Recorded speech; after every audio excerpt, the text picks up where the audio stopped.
Bismillah, Assalamualaikum guys. Kembali lagi di channel Jurnal Terupdate.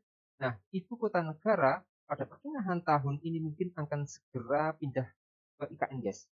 Jadi melihat hal ini, DPR tiba-tiba sepertinya tarik ulur terkait pemindahan kantor DPR ke IKN. Salah satu politisi PKS Muhammad Iqbal menyatakan kurang setuju soal ini. Jadi tak perlu berlama-lama, langsung saja kita saksikan video ini ya guys. Bismillah. Apa? Ya Nggak memang mau pindah atau gimana? di dalam ilmu kajian ilmiah sesuatu yang terburu itu pasti masalah. Undang-undang ini belum setahun aja udah direvisi lagi. Dan ini menunjukkan juga bahwa ini adalah undang-undang yang top down, seperti keinginan satu dua pihak tetapi tidak melibatkan partisipasi masyarakat. Akhirnya begini, yang buat undang-undang pun ogah pindah juga gitu. Tapi sebenarnya dilibatkan nggak sih masyarakat dalam hal ini? Ya tidak dilibatkan. Dilibatkan kan? Tidak, ini banyak tidak. undang-undang ini terburu-buru. Dibuat dengan begitu cepat, singkat, padat, dan akhirnya memang mendatangkan masalah. Makanya ada pantunnya. Pergi berjalan ke Tanjung Balai, ambil kayu, pergi berburu. Mantap. Karena IKN belum selesai, jangan pindah buru-buru. Waduh. Mantunya Jangan luar biasa pindah guys. buru-buru. Saya mau ke Bung Dev. Golkar termasuk yang juga mengusung ini kan, setuju dengan pindah ke IKN. Setuju. Tapi kemudian teman-teman Anda ini banyak yang kayaknya setengah hati kalau saya lihat untuk pindah ke IKN. Ya enggak, kalau dibilang setengah hati sih tidak.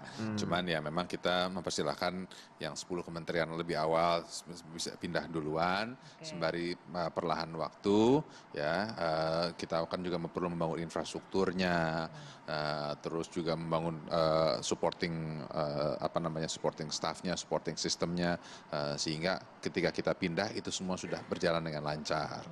Gitu. Jadi memang ada tahapan-tahapannya lah untuk sampai dengan kita bisa semuanya itu pindah ke sana. Tapi rencana Pak Jokowi kan ingin berkantor di sana nih pertengahan tahun ini, Juni dan Juli lah kurang lebih itu.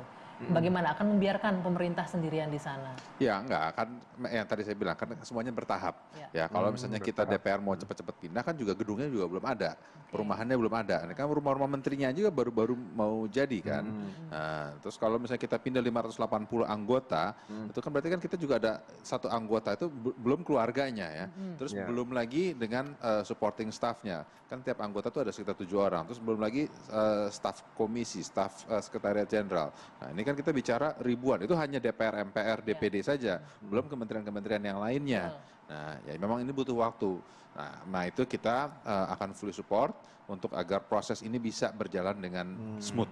Tadi dikatakan oleh Mas Iqbal bahwa ini buru-buru, kesannya buru-buru. Anda sepakat dengan itu? Ini buru-buru. Kalau dibilang buru-buru sih Dan ini enggak. top down katanya, Ya, akan mendengarkan aspirasi publik. Kalau dibilang buru-buru sih menurut saya ya, ini kan pandangan masing-masing ya, mungkin pandangannya Pak Iqbal berbeda dengan pandangan saya. Kalau saya bilang bukannya diburu-buru, akan tapi memang dikawal agar cepat berjalan. Ya, kenapa? Kalau misalnya ini tidak dipush, pasti akan mandek. Nanti banyak lagi, wah harus ada telaah lagi, harus ada penelitian lagi, harus ada dipelajari lagi. Nah, kalau dengan dipush sehingga ini bisa cepat berjalan. Karena ingat Undang-Undang Cipta Kerja, hanya dalam waktu yang sangat singkat kita bisa mensimplifikasi sekitar 70 undang-undang. Itu kan ada satu prestasi yang luar biasa. Itu sangat mempercepat pelayanan kepada masyarakat. Sama juga dengan IKN ini. Dengan kita bekerja secara sistematis, objektivitasnya tercapai dengan tepat Tapi katanya waktu. jangan diburu-buru tadi, nggak bagus buru-buru. Ya, segala sesuatu. Ada hal yang bagus dilambatkan, buru-buru kan, tapi ada hal yang bagus dipercepat. Nah, IKN ini ada hal yang bagus untuk dipercepat. Ini bagus dipercepat, Iya, ini kan bukan buru-buru. Mas sebenarnya kan Iqbal. menunjukkan bahwa Pak Jokowi ingin memberikan legacy, tetapi nggak gitu juga. Karena kan gini, orang pindah itu kan yang namanya manusia perlu bukan hanya soal rumah, tapi mereka perlu anaknya sekolah gimana. Ini kalau seperti ini, ASN dipindahkan tanpa ada persiapan, ini nanti akan banyak layangan putus ini. Mereka meninggalkan keluarganya. Iya, karena apa? Layangan putus tuh 3M, main mobile money. Itu akan berdampak kepada perselingkuhan, perpecahan rumah tangga. Jadi menurut saya siapkan dulu infrastrukturnya. Tunggu. Jadi alasan DPR itu nggak mau pindah gara-gara ini, takut atau jadi layangan putus, atau karena memang buru-buru program pemerintah, atau emang nggak siap aja untuk Ini pindah? fakta, Ya, itu salah beberapa satunya gitu loh. teman-teman saya yang ASN yang sudah mendapat surat akan pindah, itu mereka termenung lama. Itu cekcok suami istri. Kenapa? Karena Termenung istrinya lama nggak mau ikut. kenapa? suami istrinya nggak mau ikut. Ah, Anaknya sekolah di mana nanti? oke. Itu menjadi Ada, persoalan. ada. Kesempatan Bang, mungkin bisa buka cabang kampus apa di sana, Iya. Bang. Apalagi kuliah, siapa yang kuliah di sana? Karena tadi ini kan lagi-lagi kita tidak ingin negara ini seperti kerajaan. Kita ingin keputusan negara itu membangun, memindahkan, itu berdasarkan aspirasi, bukan hanya keinginan satu orang semata. Oke, tapi ini nggak mau kan undang-undang sudah berjalan kan, dan mau tidak mau ini harus ikut ke sana. Nah, Ya DPR makanya kenapa? Pak Jokowi aja duluan pindah Enggak, sendiri ke sebentar, sana. pertanyaan saya kenapa harus menjadikan Jakarta ibu kota legislatif itu kenapa? Ya karena tadi yang namanya legislatif itu harus dekat dengan rakyat. Bagaimana mungkin dia pindah di Kalimantan sana, rakyatnya mau demo di sini? Nah, kan ada rakyat juga di sana mewakili. Enggak banyak, siapa harus naik pesawat dulu ke sana untuk menyampaikan aspirasi? Tapi mahal. emangnya DPR dengerin juga Hanya rakyat orang-orang demo di kaya sini? yang nanti bisa ke sana. Hah? Jadi Jadi yang demo orang kaya doang. orang gitu, kaya Bang. doang yang demo nanti. Makanya cocok itu usulan PKS bahwa DKJ itu ibu kota legislatif. Jadi rakyat mau menyampaikan inspirasi, mau demo, ada dekat dengan mereka. Tidak harus naik pesawat dan jauh. Ini kan masalah psychological behavior ya, perilaku manusia. Masalahnya apa? Untuk bisa pindah itu memerlukan waktu dan proses gitu loh. Nggak bisa karena mentang-mentang Pak Jokowi akan berakhir di bulan Oktober, maka harus disegerakan. Nah ini nggak benar gitu loh. Bahwa seharusnya kalau Pak Jokowi mau selesai, selesai aja. Karena negara ini kan ada undang-undangnya, ada wakil rakyat yang mengawal gitu loh.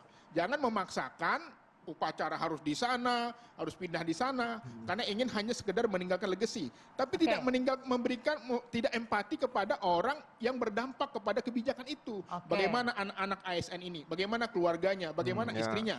Mereka di sini saja rumah masih nyicil. Kalau pindah ke sana mereka nyicil lagi. Berapa gajinya yang pemerintah berikan? Harusnya mereka dapat insentif yang sangat besar. Oh, jangan-jangan pengen kayak ASN nih, minta bonus juga DPR pindah ke sana. jadi. Itu tujuannya? Ini harus dipikirkan gitu. Jangan kita hanya memikirkan diri kita sendiri, tapi kita harus memikirkan bagaimana anak buah kita di bawah. Oke guys, jadi DPR menyatakan bahwa proses transisi transfer ke IKN diyakini memakan waktu yang cukup lama untuk bisa diselesaikan semua.